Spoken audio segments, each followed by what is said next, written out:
बेटा previous lectures के अंदर हमने चैप्टर नंबर 17 हमने डिस्कस कर लिया था और चैप्टर नंबर 17 के बाद जिसको हमने एडवेंट ऑफ मॉडर्न फिजिक्स पढ़ा। अच्छा, एडवेंट ऑफ मॉडर्न फिजिक्स के अंदर हमने डिस्कस किया कि वो क्या रीजंस थे, वो क्या मतलब क्लासिकल फेलियर्स थे कि जिसकी बिहाफ पर हमें एक न्यू फिजिक्स को डिस्कस करना पड़ा, न्यू फिजिक्स की तरफ जाना पड़ा, जो कि मॉडर्न फिजिक्स की सूरत में हमने डिस्कस किया। फिर उस मॉडर्न फिजिक्स में हमने पार्टिकल्स को उसके एटॉमिक लेवल पर जाकर, पार्टिकल लेवल पर जाकर हमने उसकी डिस्कशन करी। अच्छा, पार्टिकल लेवल पर डिस्कशन करने के बाद हमें बहुत सारी चीजें ऐसी मतलब फिनोमेनास निकले जिसका ताल्लुक अब हम आगे तक डिस्कस करेंगे। तो इस चैप्टर के अंदर बेसिकली हमें एटम से रिलेटेड चीजें पढ़नी है, या अगर शॉर्ट में ये कहूं कि इस चैप्टर में हम एटॉमिक फिजिक्स को डिस्कस करेंगे। ठीक है, तो इससे प्रीवियस चैप्टर में हमने जिसको डिस्कस किया था वो चीज थी आपकी modern physics. Now 18th chapter के अंदर हम डिस्कस करेंगे एटम के बारे में, एटॉमिक फिजिक्स के बारे में, और फिर इसी तरीके से आगे जो है कंटिन्यू हम न्यूक्लियर फिजिक्स की तरफ भी हम जाएंगे। तो चैप्टर का नाम atomic physics, sorry atomic spectrum. Atomic spectrum से पहले हम समझते हैं कि व्हाट इज स्पेक्ट्रम। ये स्पेक्ट्रम क्या चीज है? स्पेक्ट्रम जो है वो हमने देखा था पिछले चैप्टर में भी कि ब्लैक बॉडी रेडिएशन जब हमने डिस्कस किया था, हमें मालूम है कि ईच एंड एवरी ऑब्जेक्ट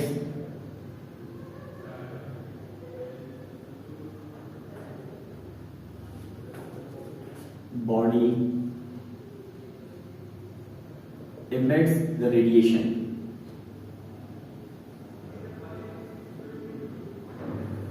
ठीक है, रेडिएशन में डाउट होती है। रेडिएशन में क्या होता है?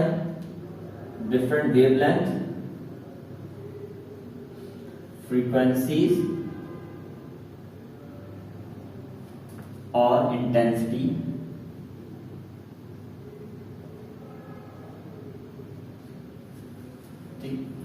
These emitted lines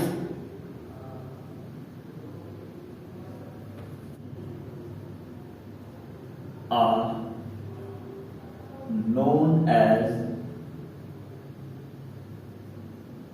spectrum। आपने देखा होगा कि हम जो है वो रेनबो को भी हम ऑब्जर्व करते हैं, तो रेनबो को भी हम कंसीडर करते हैं कि हाँ वो स्पेक्ट्रम लाइंस हैं ना। रेनबो का मकसद कहते हैं स्पेक्ट्रम लाइंस हैं। तो जो स्पेक्ट्रम लाइन जरूर है, डेफिनेटली वो स्पेक्ट्रम लाइंस है, मगर वो जो स्पेक्ट्रम लाइंस हैं वो हमारे एक विजिबल स्पेक्ट्रम में आ जाएगा, टोटल स्पेक्ट्रम में नहीं आएगा। जबकि हम स्पेक्ट्रम की बात करते हैं तो इस स्पेक्ट्रम में हम क्यू के वेवलेंथ और फ्रीक्वेंसीज की बात कर रहे हैं। ठीक है, वेव्स की बात कर रहे हैं, तो वेव के अंदर इलेक्ट्रोमैग्नेटिक वेव का कॉन्सेप्ट हमारे पास ध्यान में आता है। तो इलेक्ट्रोमैग्नेटिक वेव जो हम बात कर रहे हैं तो उसका पूरा स्पेक्ट्रम होता है, पूरा एक वास्ट रीजन है कि जिसके अंदर जो है वो डिफरेंट सीरीज शामिल है। ठीक है, उसमें इंफ्रारेड भी है, उसमें जो है वो विजिबल भी है, उसमें अल्ट्रा वायलेट भी है। तो हम अगर कलर्स की बात करें, कलर्स की लाइंस की बात करें, या रेनबो की एग्जांपल की बात करें, तो वहां पर वो जो स्पेसिफिकली रेनबो की एग्जांपल है वो आपके विजिबल स्पेक्ट्रम में आएगा, क्योंकि उसमें आपको विजिबल कलर्स नजर आ रहे हैं। ठीक है, इसी तरीके से डिफरेंट फ्रीक्वेंसीज होती हैं जो हमें नजर नहीं आती, they belongs to the infrared और either they belongs to the ultraviolet region. तो बेसिकली स्पेक्ट्रम हम उन लाइंस को कह रहे होते हैं। ठीक है, जो किसी भी एटम से इमिट आउट हो रही हो या उसमें एब्सॉर्ब हो रही हो। अच्छा, आगे चलते हैं। फिजिक्स में एक ब्रांच है जिसको कह लो कि study of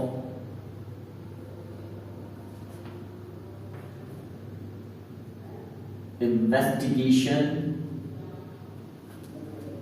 of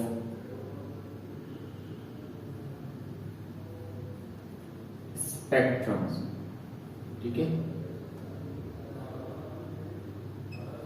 known as spectroscopy।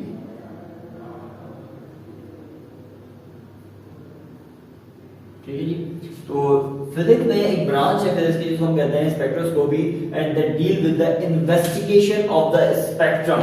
वो स्पेक्ट्रम जो किसी एटम से निकल रहा है उसकी वेवलेंथ वगैरह के बारे में स्टडी करना, उसको हम स्पेक्ट्रोस्कोपी कह रहे होते हैं। ठीक है, अच्छा, स्पेक्ट्रोस्कोपी हमने कर ली। स्पेक्ट्रोस्कोपी जरूरी क्यों होती है, किस लिए करनी चाहिए?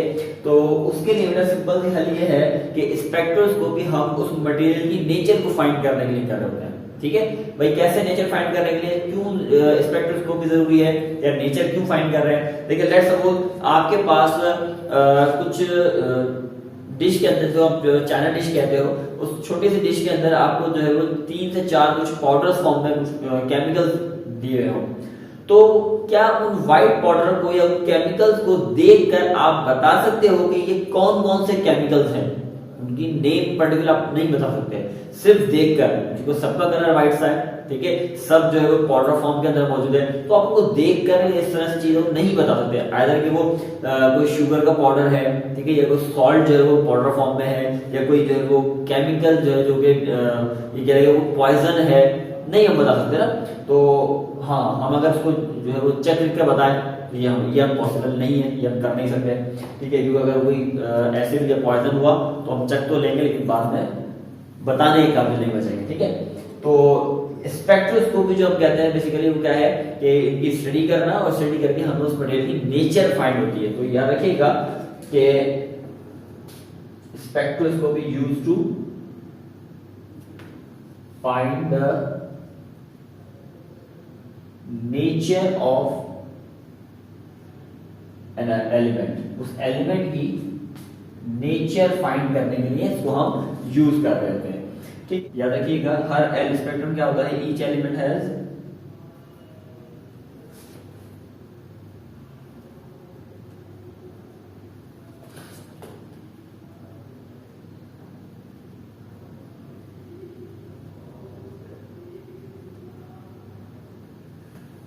जिस तरह हम इस पूरे वर्ल्ड में आपकी पहचान आपके फिंगरप्रिंट्स हैं, ठीक है, अगर हम किसी भी वर्ल्ड में किसी भी जगह चले जाएं तो हमारी पहचान हमारे फिंगरप्रिंट्स होते हैं, क्योंकि इस जैसे फिंगरप्रिंट्स जो है वो किसी और की पॉसिबल नहीं है। ठीक है, जितने भी पर्सन तो हमारे फिंगरप्रिंट डिफरेंट है। सेम एज इट इज हमारे पास जितने भी एलिमेंट्स होंगे, हाइड्रोजन है तो उसका स्पेक्ट्रम अलग होगा, ठीक है, उसमें से वेव्स जो अलग किस्म की जनरेट होगी। अगर कोई कार्बन है, कोई ऑक्सीजन है, या ईच एंड एवरी एलिमेंट, कोई भी एलिमेंट हो, तो तमाम एलिमेंट्स की जो स्पेक्ट्रम होगी वो डिफरेंट होगी, जस्ट लाइक द फिंगरप्रिंट्स। जिस तरह इंसानों को पहचानने के फिंगरप्रिंट्स होती है, ठीक है, इस तरह से हम ये कह सकते हैं कि एटम्स को या एलिमेंट्स को रिकॉग्नाइज करने के लिए स्पेक्ट्रम में उनके फिंगरप्रिंट्स की तरह है, ठीक है, ये उनका निशान है जिससे उनको पहचान सकते हैं। तो ये जो है वो तरीका हम यूज करते हैं स्पेक्ट्रो। अच्छा, स्पेक्ट्रोस्कोपी करते किससे हैं? स्पेक्ट्रोस्कोपी करने के लिए हम एक डिवाइस यूज करते हैं, वो होती है स्पेक्ट्रोमीटर।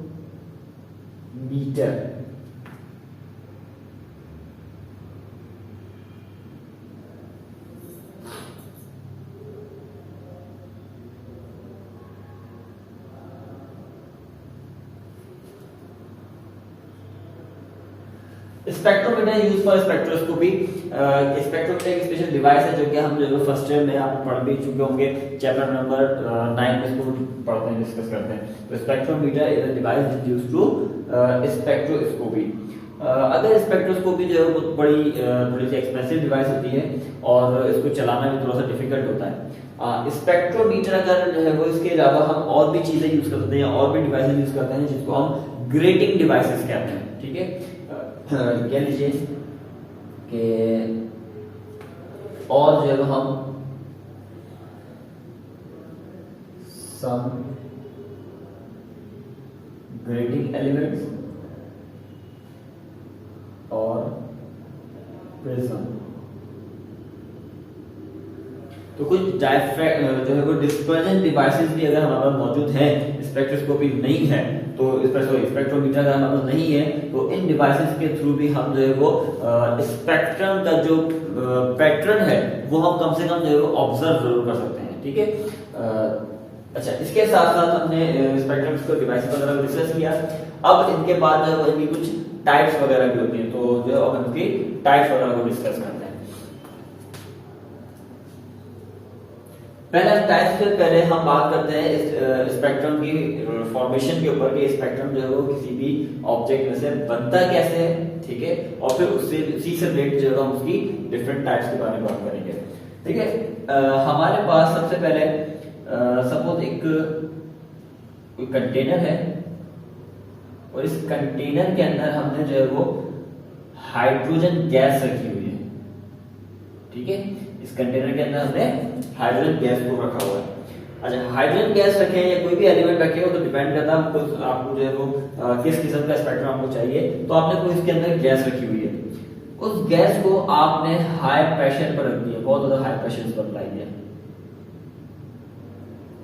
ठीक है, अंडर द हाई प्रेशर या under certain condition the high pressure every element releases the radiation. Her element क्या करेगा, रेडिएशन को इमिट आउट करेगा।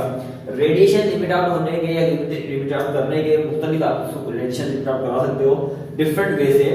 आप कोई इलेक्ट्रिसिटी से पास करोगे गैस ट्यूब में से, इस सिलेंडर में से इलेक्ट्रिसिटी पास करवाओगे तो डेफिनेटली वो इस इलेक्ट्रॉन को इनको चार्ज कर देगी। जब चार्ज करेगी तो चार्ज होकर दोबारा डिस्चार्ज होगी, यानी ये कह लीजिए कि दोबारा डी एक्साइट होंगे इनके एटम, तो वो डी एक्साइट होते वक्त फोटोन की एमिशन करेंगे या एनर्जी को एमिट आउट करेंगे। इस तरह कर सकते हो आप। नहीं तो आप जो हीट प्रोवाइड करके इसको जो है वो इनके हाइड्रोजन के जो इलेक्ट्रॉन्स है उसको एक्साइट स्टेट में ले जा सकते हो, फिर वो दोबारा डी एक्साइट होंगे तो एनर्जी को रिलीज करवाएंगे। या फिर आप जो है वो हाई प्रेशर के जरिए इनमें से एनर्जी को या रेडिएशन को एमिट आउट करवा सकते हैं। तो मुख्तलिफ तरीके हमारे पास। हमने कंटेनर रखा, इसमें से जो क्या हो रही है, रेडिएशन निकल रही है, और इसी पूरे डिवाइस को, इसी पूरे ऑब्जेक्ट को हमने कह दिया सोर्स। क्या कह दिया, सोर्स। हमारे पास जो लाइट आ रही है, जो वेवलेंथ आ रही है, जिसकी स्पेक्ट्रोस्कोपी आपने करनी है, उसकी सोर्स ये है, जिसमें कंटेनर है, उसमें गैस फील्ड है और हाई प्रेशर की वजह से उसमें रेडिएशन निकल कर आ रही है। तो उसमें से रेडिएशन डिफरेंट डायरेक्शन में निकल कर आएंगे। ठीक है, लेकिन हमने उसमें जो है वो आगे कोलिमेटेड लगाकर या इसको हम कहें स्लिट्स लगाकर हमने इसको एक पर्टिकुलर लाइन में कर दिया। बाकी सारी रेडिएशन ब्लॉक हो जाएंगी और वही रेडिएशन इसमें अलाउ होगी जो बिल्कुल स्ट्रेट लाइन में जा रही होगी, जस्ट लाइक अ बीम, जो कि एक बीम ऑफ फोटोन बन जाएगी। एक फोटोन की एक बीम बनकर आ रही है। देखो ये करा तो वरना इस तरह भी कर सकते हैं, लेकिन इसको करना इसलिए किया हमने बीम इसलिए बनाई कि हमें एक लीनियर अगर फोटोन की रे मिलेगी तो हमें स्पेक्ट्रोस्कोपी को ऑब्जर्व करना भी आसान हो जाएगा, रादर देन के इस तमाम डायरेक्शन में जो है स्कैटर्ड हो रही हो या डिफ्लेक्ट हो रही हो। तो हमने क्या लगा, स्लिट्स लगाकर या कोलिमेटेड इसको कहते हैं, स्लिट्स की तरह काम करती है। ये लाइट रे को एक बीम में कन्वर्ट कर देगी, मतलब एक स्ट्रेट लाइन में जाएगी, बाकी यहाँ से साइड से ब्लॉक हो जाएंगी। फिर आगे जो है वो हम एक ग्रेटिंग एलिमेंट यूज कर लेते हैं, या हम जो है वो डिस्पर्जन डिवाइस यूज कर लेते हैं, जिसको हमने कहा इसमें हम प्रिज्म यूज कर लेते हैं। ठीक है, जब प्रिज्म इस पे फॉल, इस प्रिज्म पर लाइट फॉल करेगी तो हमें मालूम है प्रिज्म लाइट क्या करता है, डिस्पर्स करता है, और डिस्पर्स करके लाइट जो है वो डिफरेंट कलर्स के अंदर ब्रेक डाउन हो जाएगी। जब डिफरेंट कलर्स में लाइट ब्रेक डाउन होगी तो यहाँ पर सामने आपके पास एक स्क्रीन लगी होगी, और उस स्क्रीन के ऊपर आपको इस लाइट के, ये स्क्रीन है, उस स्क्रीन के ऊपर आपको डिफरेंट लाइट के पैटर्न्स नजर आना स्टार्ट हो जाएंगे। ठीक है, तो ये जो आपको इस तरह नजर आएगी फ्रॉम रेड टू, अच्छा इसके जो पैटर्न होगा वो आपको विबग्योर कहते हैं, विबग्योर।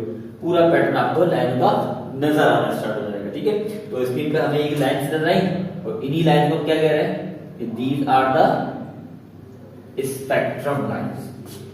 Got it. अच्छा, अब इस पूरे फिनोमेनन को देखिए, हमारे पास यहाँ से फोटॉन्स या लाइट को पहले सिंपल वेवलेंथ निकली, वो जाके स्कैटर्ड हुई। ठीक है, स्कैटर्ड होने के बाद वो आपकी स्क्रीन के ऊपर जो है लाइंस बना रही है। तो यहाँ से लाइट निकल रही है ना, इमिट आउट हो रही है। अच्छा, इमिट आउट होने की वजह से हमने इस पूरे प्रोसेस को कह रहे हैं इमिशन। यहाँ पे इमिशन ऑफ लाइट हो रही है, वेवलेंथ इमिट आउट हो रही है, तो ये क्या हुआ, इमिशन हुआ। अच्छा, इमिशन हो रही है, इमिशन किसकी हो रही है, स्पेक्ट्रम लाइंस की। तो this is called emission spectrum. क्या कहलाएगा, इमिशन स्पेक्ट्रम। Got it. अच्छा, इमिशन स्पेक्ट्रम की तरह ही एक और हमारे पास कंडीशन है जिसको हम कहते हैं, वो भी यही सारी कंडीशन होगी, लेकिन अब आपने क्या करना है, अब आपने पहले एक लाइट सोर्स ली। ठीक है, सिंपल लाइट सोर्स है। अच्छा, इस लाइट सोर्स के अंदर ये हमने रखा एक स्क्रीन, ये आपके पास एक स्क्रीन है जिस पे हम जो है वो स्पेक्ट्रम को ऑब्जर्व करेंगे। यहाँ पर जो स्क्रीन थी वो एक डार्क स्क्रीन थी, मतलब एक ब्लैंक स्क्रीन थी, उसके ऊपर लाइंस आपको नजर आ रही थी, लाइंस आपको जो है नजर आ रही, कलर की थी, कलरफुल लाइंस आपको नजर आ रही, इसलिए हमने इसको विशन भी कहा था। और इसका एक और नाम होगा जिसको हम कहते हैं ब्राइट स्पेक्ट्रम। क्या कहते हैं? Bright spectrum. ठीक है, अब यहां पर क्या करना है, पहले कंडीशन सुन लीजिएगा। सोर्स ऑफ लाइट थी, व्हाइट लाइट थी, व्हाइट लाइट की जो रेडिएशन सामने स्क्रीन पर जा रही है, स्क्रीन बिल्कुल ग्लो कर रही है जस्ट लाइक द बोर्ड। ये बोर्ड का पूरा पार्ट आपको व्हाइट नजर आ रहा है, भाई लाइट सोर्स थी, वो जाकर यहां पर आकर हिट कर रही है, आपको पूरी स्क्रीन जो है वो व्हाइट नजर आ रही है। अब क्या करना है, हमने इसके बीच में वही गैस कंटेनर उठाया, हमने इसको यहां प्लेस कर दिया। ठीक है, इसमें भी क्या होगी, हाइड्रोजन गैस होगी। अब हाइड्रोजन गैस हो या कोई और ऑब्जेक्ट हो, कोई और गैस हो, एक्स वाई जेड, अगर गैस मौजूद है या कोई भी ऑब्जेक्ट मौजूद है तो उसके अंदर वो डेफिनेटली एटम से मिलकर बनी होगी, और अगर एटम से मिलकर बनी होगी तो उसमें इलेक्ट्रॉन्स भी होंगे, और इलेक्ट्रॉन्स अगर होंगे तो they must has the capability to absorb some photons. ठीक है, वो इलेक्ट्रॉन क्या करेंगे, उनके पास कोई एबिलिटी होगी या उन्हें नीड होगी या रिक्वायर्ड होगी उनको कुछ फोटॉन्स की, कुछ एनर्जी को गेन करने की। तो जो एनर्जी पहले यहाँ पे आ रही थी 7 के 7 कलर्स, लाइट में 7 कलर्स निकल रहे थे, सारे के सारे कलर आपको स्क्रीन में नजर आ रहे थे, स्क्रीन आपको बिल्कुल ब्राइट नजर आ रही थी। मगर अब उनमें से आने वाली व्हाइट लाइट में से, जो पहले से हम यहाँ बना लेते हैं कि 4 या 5, ये जो लाइट रेज आ रही थी सोर्स से, वो यहां से क्रॉस होकर गई और सामने स्क्रीन के ऊपर आपको नजर आ गई। लेकिन हुआ क्या इस दौरान, इस बीच में कुछ अमाउंट ऑफ रेडिएशन इस गैस ने अपने अंदर एब्जॉर्ब कर ली और रिमेनिंग को यहां से पास करवा दिया। ऐसे ही हुआ, जो पास हो रही थी उसके कलर तो आपको स्क्रीन पर एज इट इज नजर आएंगे, लेकिन बीच में से जो लाइन, जो रेडिएशन यहां पर एब्जॉर्ब हो गई, जो एब्जॉर्ब हो गई, वो पैटर्न यहां बीच में गायब हो जाएगा। और जब गायब हो गया तो आपको पूरी स्क्रीन पे ब्राइटनेस नजर आएगी, लेकिन कहीं कहीं आपको जो है वो ब्लैक से स्पॉट, या जिसको धब्बे कहते हैं, ब्लैक स्पॉट, वो ब्लैक ब्लैक स्पॉट नजर आना स्टार्ट हो जाएंगे। तो हमें पता लग जाएगा कि हाँ, ये अगर यहाँ पे ब्लैक स्पॉट आया, इसका मतलब यहाँ से एक कोई फ्रीक्वेंसी थी या कोई वेवलेंथ थी जो कि यहाँ से स्किप हो गई है, यहाँ से जाया हो गई, यहाँ से खत्म हो गई है। ठीक है, तो क्या हुई इसके अंदर, इस मटेरियल में एब्जॉर्ब हुई, इसलिए इसको कहते हैं एब्जॉर्प्शन स्पेक्ट्रम।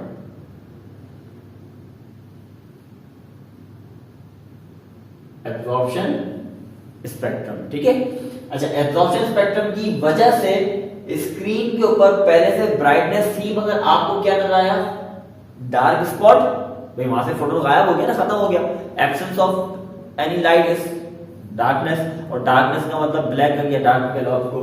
तो एब्जॉर्प्शन स्पेक्ट्रम और डार्क स्पेक्ट्रम, क्लियर? तो ये दो नाम जो है इसके हम कहेंगे, और स्पेक्ट्रम के जो है वो दो पॉसिबिलिटी है, दो तरह स्पेक्ट्रम पढ़ सकते हैं, एक हमने कहा एमिशन स्पेक्ट्रम और एक हमने कहा absorption spectrum. Clear? Types of spectrum,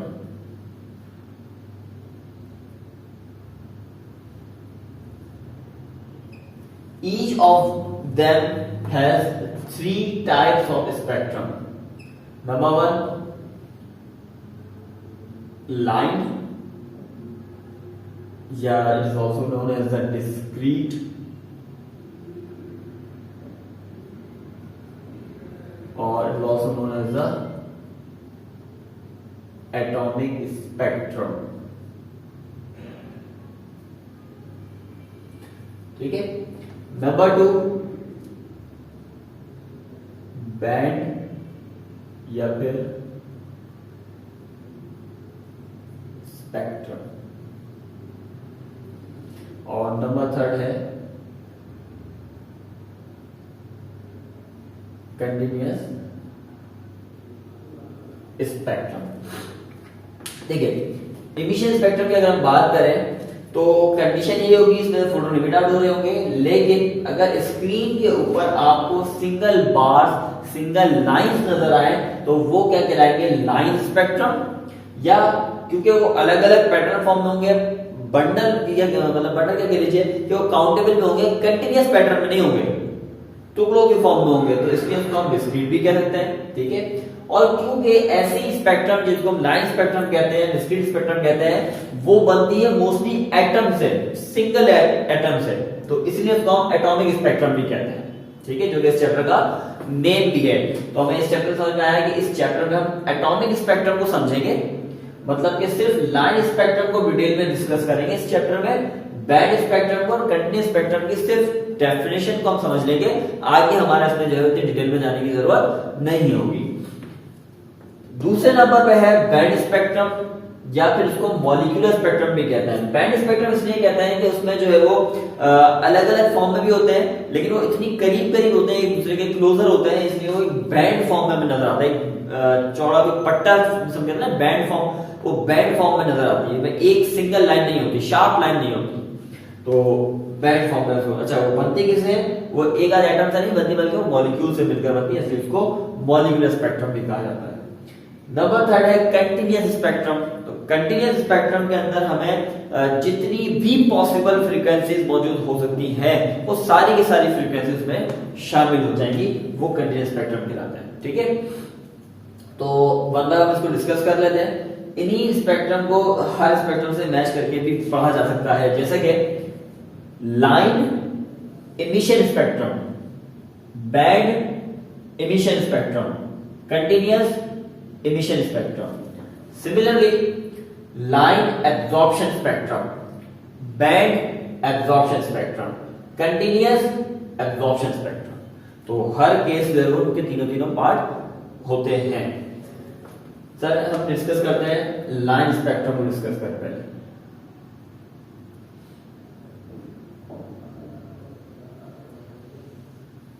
line spectrum क्या चीज है बेटा? इट कंसिस्ट ऑफ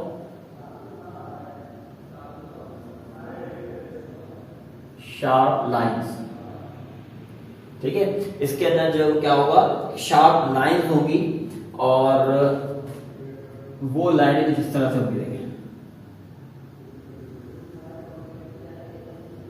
ठीक है, ये कोई आपको स्पेक्ट्रम मिला, ठीक है, और स्पेक्ट्रम में कुछ लाइनें बहुत दूर दूर होंगी, कुछ करीब होंगी, और बाद में बहुत ज्यादा क्लोज हो जाएंगी। एक आपको ऐसा लगेगा कि ये कुछ करीब करीब होगी, एक पूरा बैंड सा बन जाएगा। अच्छा, फिर दोबारा होता है थोड़ा डिस्टेंस बढ़ जाए, फिर किसी में डिस्टेंस थोड़ा सा कम हो जाए, फिर बाकी में डिस्टेंस और मजीद इस तरीके से कम होता चला जाए। ठीक है, तो ये स्पेक्ट्रम्स है, इनमें देखिए आपको शार्प लाइंस बन रही है। ये स्क्रीन है, इस स्क्रीन के ऊपर आपको डिफरेंट फ्रीक्वेंसीज की अलग अलग लाइंस बनती नजर आ रही है, और इन्हीं लाइंस को हम क्या कह रहे होते हैं, ये they are the basically spectrum lines, और they are called line spectrum. ठीक है, बड़ी शार्प लाइन होती है।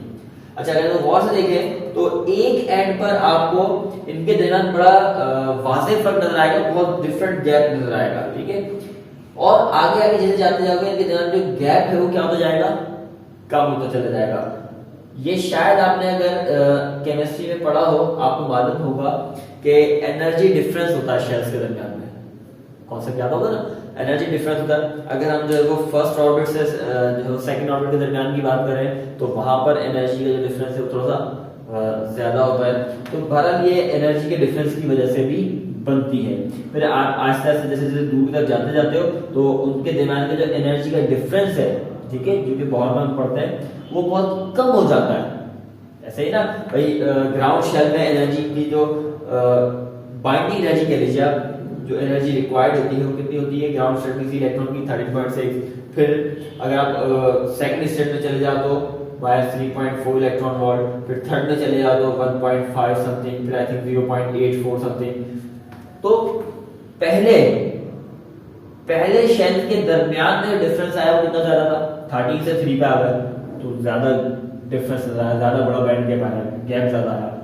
3 से 5 में ऑल्दो है डिफरेंस है, मगर इतना ज्यादा फर्क नहीं है। फिर उसके बाद 1.5 से 8.5, फिर और से आहिस्ता आहिस्ता, तो इसके बाद तो इतना कम गैप रह गया कि गैप इतना कोई बड़ा गैप नहीं है जो कि वाज़ेह लाइन को अलग अलग शो कर सके। तो ये एक लाइन का या इसको रीड करने का तरीका होता है, ये हम आगे जाके डिस्कस करेंगे। अच्छा, ये पॉइंट जहां पर ये लाइनें आपस में मिल रही हो और एक बल्क या एक बैंड सा बना रही हो, इस पॉइंट को हम कहते हैं सीरीज लिमिट। क्या कहते हैं? Series limit. क्योंकि हम अभी पढ़ेंगे, आगे डिस्कस करेंगे कि हम जैसे जैसे आगे की तरफ बढ़ते चले जाते हैं तो हर इलेक्ट्रोमैग्नेटिक स्पेक्ट्रम पूरा वो 5 मुख्तलिफ सीरीज में डिपेंड करता है। ठीक है, बाल्मर है, फर्स्टन है, डिफरेंट हम इसको पढ़ेंगे, लाइमन, बाल्मर, फर्स्टन सारी चीजें पढ़ेंगे। तो ये सीरीज लिमिट होती है। इसका मतलब पता लगा कि यहाँ एक सीरीज एंड हो गई, उसके बाद जो चल रही है तो वो दूसरी सीरीज स्टार्ट हो गई। मतलब अगर ये सीरीज 4 सपोज लाइमन थी तो इसके बाद जो स्टार्ट हो गई वो बाल्मर सीरीज हो गई। भाई फॉर सपोज बाल्मर यहाँ खत्म हो गई, इसके बाद जो आगे स्टार्ट हो गई वो जो है वो फर्स्टन सीरीज हो गई या दूसरी कोई सीरीज हो गई। तो ये सीरीज के एंड बताता है कि सीरीज लिमिट यहाँ है, सीरीज यहाँ पर खत्म हो गई। क्लियर? तो क्या हुआ line spectrum? It consist of sharp lines. Example के तौर पर बनती किससे है? एग्जाम्पल ड्यू टू एटम्स या मोनो एटॉमिक गैस। ठीक है, उसमें सिंगल एटम होगा इसलिए मोनोटॉमिक गैस कह रहे हैं, ड्यू टू एटम कह लीजिए।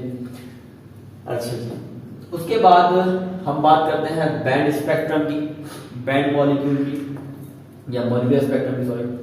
तो बैंड स्पेक्ट्रम क्या चीज है?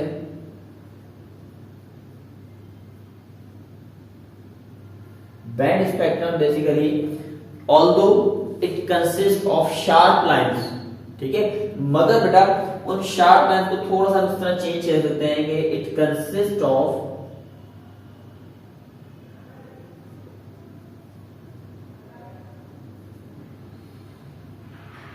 Broad lines. वो शार्प लाइंस नहीं होती, वो ब्रॉड लाइंस होती है। भाई ब्रॉड लाइंस से मतलब क्या है कि उनके दरमियान में जगह इतनी कम होगी, वो एक आपको सिंगल लाइन या शार्प लाइन नजर नहीं आएगी, बल्कि आपको फाइंड एक पूरा रीजन नजर आएगा। ठीक है, पूरा रीजन आएगा, पूरा बैंड नजर आएगा, इसलिए इसको बैंड कहा जा रहा होगा। ठीक है, जैसे कि रेनबो में होता है, भाई कोई एक लाइन तो नहीं होती ना, आपको कोई एक लाइन नजर आ जाए, भाई रेड कलर की एक लाइन नजर आ जाए, फिर दूसरे कलर की कोई लाइन नजर आपको आ जाए, ऑरेंज की लाइन नजर आ जाए, ग्रीन की लाइन नजर आ जाए, ऐसा नहीं होता। बल्कि वहां क्या होता है, वहां पूरा एक बहुत बड़ा बैंड होता है कि रेड यहाँ से स्टार्ट होगा, चलते चलते यहाँ पे बैंड खत्म होगा रेड का, फिर अगला बैंड स्टार्ट होगा, फिर तीसरा बैंड स्टार्ट होगा, फिर चौथा स्टार्ट होगा। तो पूरे पूरे बैंड होते हैं। और ये बनते क्यों है, इनका रीजन क्या है? इनका रीजन है due to vibrational and rotational motion of molecules in gases. इसके दो रीजन होते हैं बेटा, दो रीजन में पहला मैं ये समझाऊं। जब हम किसी गैस की बात करते हैं ना, और डेफिनेटली अगर वो मॉलिक्यूल्स हैं तो वो मोनोटॉमिक के अलावा डायटॉमिक, ट्राइटॉमिक, मतलब पॉलीटॉमिक गैस होती है, तो वहां पर वो उनमें डायरेक्शन है वो सारी डायरेक्शन होगी, उसमें रोटेशनल मोशन भी होगा, उसमें वाइब्रेशनल मोशन भी होगा, there are multiple types of motion. अच्छा, उन मोशन के अंदर वो क्या करेंगे, कोशिश करेंगी, उनमें वो different types of lines generate करेंगे, वेवलेंथ फ्रीक्वेंसी जनरेट करेंगे जस्ट लाइक दिस। मगर क्योंकि उसमें बहुत ज्यादा अमाउंट के अंदर जो वेवलेंथ जनरेट हो रही होंगी, हर एक पार्टिकल मॉलिक्यूल्स हैं, एक नहीं होगा, ज्यादा होगी, अमाउंट ज्यादा होगी, बल्क क्वांटिटी होगी, तो उसमें ऐसे सिंगल सिंगल नहीं मिलेंगे आपको, बल्कि इस तरह से कुछ बैंड्स बन के मिलेंगी, एक दूसरे से इतनी करीब होकर लाइंस मिलेंगी, तो इसलिए हम इसको बैंड स्पेक्ट्रम कह रहे होते हैं। इसी तरीके से दूसरा रीजन ये है, जब हम किसी सॉलिड की बात करें, अगर कोई सॉलिड की आपने स्पेक्ट्रोस्कोपी करनी, कोई सॉलिड आपने ऑब्जेक्ट रखा, तो सॉलिड हो या कोई लिक्विड हो, उनके मॉलिक्यूल्स आपस में इतनी क्लोज होते हैं, इतने क्लोज होते हैं कि एक वेवलेंथ आ रही है एक मॉलिक्यूल की, दूसरी वेवलेंथ आ रही है दूसरे मॉलिक्यूल की, तीसरी आ रही है तीसरी, इन तीनों चारों के दरमियान में जो स्पेस है वो इतनी कम हो जाती है जिसकी वजह से हमें पूरी लाइन नजर नहीं आती, बल्कि वो बैंड की फॉर्म में नजर आती है। ठीक है, तो इसलिए ये बैंड स्पेक्ट्रम कहलाता है। थर्ड वन और लास्ट वन जो है वो क्या है आपका, कंटीन्यूअस स्पेक्ट्रम। और कंटीन्यूअस स्पेक्ट्रम की जो, अच्छा इसकी जो एग्जांपल होगी बैंड स्पेक्ट्रम की, वो ये तो एटॉमिक स्पेक्ट्रम हो गया, ये जो स्पेक्ट्रम होगा ये रेनबो की एग्जांपल होगी वैसे। अच्छा, थर्ड है कंटीन्यूअस स्पेक्ट्रम। हम यही डिस्कस कर लेते हैं इसको। Continuous spectrum basically it consist of all possible frequencies. Continuous spectrum के अंदर किसी भी ऑब्जेक्ट में से निकलने वाली जो फ्रीक्वेंसीज है, जितनी भी पॉसिबल फ्रीक्वेंसीज होगी वो सारी की सारी मिट आउट होगी। जैसे कि हमने प्रीवियस चैप्टर में चैप्टर नंबर 17 में एक टॉपिक पढ़ा था ब्लैक बॉडी रेडिएशन, याद है? और उस ब्लैक बॉडी रेडिएशन के अंदर हमने डिस्कस किया था कि आप जब किसी भी ऑब्जेक्ट को हीट देते हो तो वो तमाम की तमाम रेडिएशन को इमिट आउट करता है from minimum frequency to the maximum frequency. Minimum frequency से लेकर मैक्सिमम फ्रीक्वेंसी तक सारी की सारी फ्रीक्वेंसीज को वो इमिट आउट करता है विद द सेम इंटेंसिटी।